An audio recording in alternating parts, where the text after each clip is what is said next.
volta com o programa Ciência e Consciência, hoje com Grace Borges, professora universitária, fez mestrado também, né?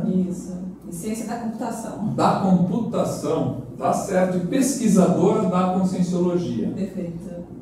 Antes de entrar no tema, como que você achou a Conscienciologia trabalhando com ciência da computação?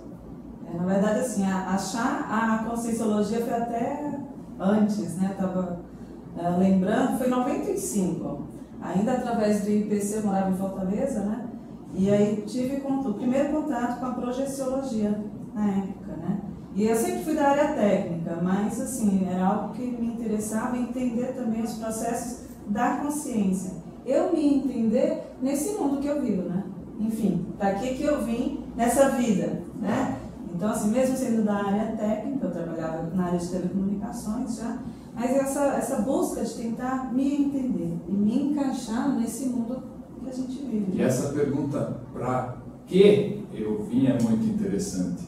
Então, é o que sou, de onde eu vim, para onde vou e o que eu vim fazer aqui. Isso é muito legal. E hoje aqui iremos falar um pouquinho disso, de ProEx, Programação Existencial. Mas o tema de hoje, iniciativa e acabativa. O que é isso? Explica tudo para mim, eu não sei nada disso aqui.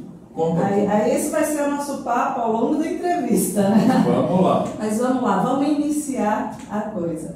Então, assim, antes mesmo até da gente pensar em iniciativa e acabativa, a gente pode pensar assim, a gente já está o quê? Novembro? Já está quase fim de ano, né? Festas de fim de ano, aquela coisa toda, e a gente começa já a fazer a listinha do que eu quero de diferente para o ano que vem. Não é assim? É assim, é o clássico. Não, mas esse ano eu começo a dar conta do curso de inglês, não, vou para a ginástica, fazer a academia de ginástica toda semana, e aí começa aquela lista de projetos que a gente faz todo ano. Início de ano, não é só para mim, acho que para a maioria de nós acaba Com certeza. Então, assim, muitas vezes a gente tem esse ímpeto, né, a iniciativa de ir lá e fazer os projetos, mas e na prática?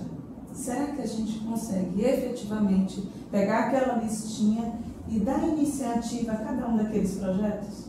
Como que é isso?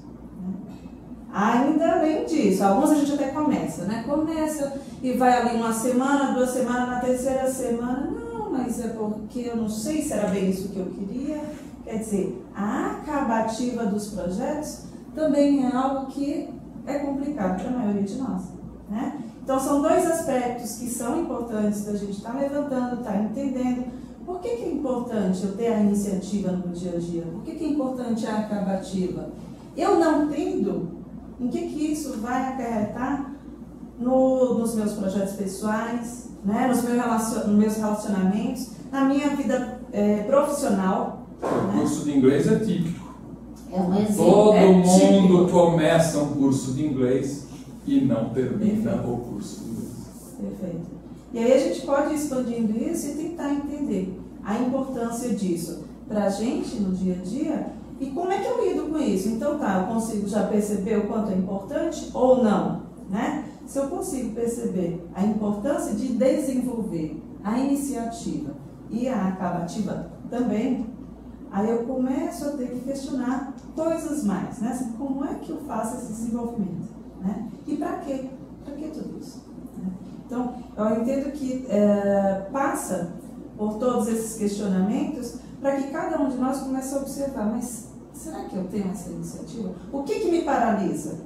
Por que todo ano eu faço a listinha e eu não consigo partir para a prática? O medo, por exemplo, poderia ser um agente. Esse é um dos principais, né? Então, é claro, só que o medo ainda é guarda-chuva, né? Certo. Então, a partir do medo, cada um de nós tem que começar a observar que medos são esses que eu tenho?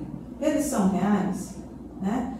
A partir, identificar a raiz desse medo. Então, uma coisa que a gente observa bastante na hora de ter iniciativa para fazer algo é o que será que os outros vão achar? É o medo, muitas vezes, de ser julgado naquilo. Né? E isso a gente passa o poder para o outro. Né? A gente passa o nosso processo evolutivo, que deveria estar aqui nas nossas mãos, a gente passa para alguém. Perfeito. Não seria a melhor postura da consciência. E assim, na hora que a gente começa a pensar o que o outro vai achar, e se não der certo? Olha só, a gente ainda nem iniciou o projeto, ainda está no papel, né? Mas a gente já fica, e se não der certo? E se eu não der conta de fazer o curso de inglês? Ou se eu não der conta de fazer a minha faculdade, que eu estou planejando fazer o vestibular ou a pós-graduação, né? E aí fica naquele planejamento, só de pensar na possibilidade de talvez não dar certo, já abandona o projeto. Então, é o quanto que esse medo está paralisando cada um de nós, que não nos deixa evoluir, crescer, alavancar e nos tornarmos consciências muito maiores, mais amplas, né? Evoluídas do que nós viemos, né? Então, esse é um aspecto que é o que paralisa a maioria de nós, o medo, né? O medo da exposição. Eu vou me expor, né? E se não der certo? Então, eu nessa linha também quero te colocar o seguinte: como qualificar esse projeto? Porque existem projetos e projetos. Eu posso fazer um projeto, ter uma meta, e essa meta não ser altamente evolutiva para mim. E eu posso ter uma outra meta muito mais evolutiva, muito melhor, muito mais condizente com o meu processo evolutivo e com o meu momento também. Perfeito. Como qualificar isso? Essa é uma avaliação que nós precisamos fazer o tempo inteiro, né? Assim, para tudo que nós atuamos, estar avaliando o quanto que aquilo realmente é algo positivo, evolutivo, o resultado daquela nossa atitude vai ser positivo para mim, para o meu crescimento e para as pessoas que estão à minha volta. Então, por exemplo, dentro de uma empresa, vamos citar o caso do dia a dia da gente, né? A gente fala aqui de conscienciologia, mas conscienciologia é vivida no dia a dia. É dentro da empresa, é dentro da faculdade, é dentro da família, né? Então, vamos pensar numa empresa. Eu gostaria muito de chegar a um cargo de gerência. Tem algo de anti-evolutivo nisso, ou de errado? É proibido ser gerente? Não.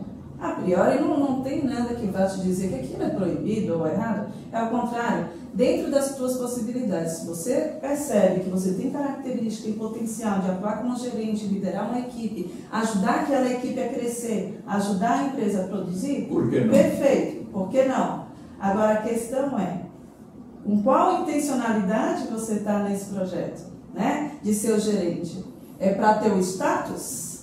É para poder pisar no outro, né? Agora sendo gerente eu vou fazer do meu jeito, né? Eu vou humilhar o outro. Então, assim, existe uma série de características, uma série de questionamentos que nós precisamos fazer para perceber qual é a nossa intencionalidade em cada um desses projetos.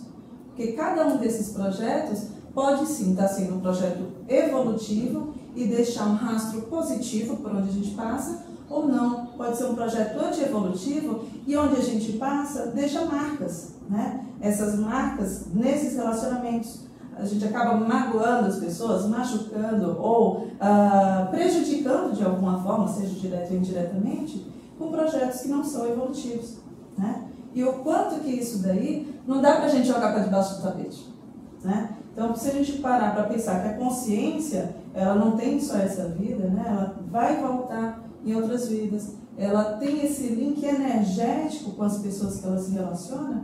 Então, tudo aquilo que a gente prejudica, de alguma forma isso volta para a gente, né? A magnitude do paradigma consciencial é impactante. Você já parou para pensar? Quando a gente pensa em multiexistencialidade, em multitudo, é aquela coisa impactante. As múltiplas vidas, as várias dimensões.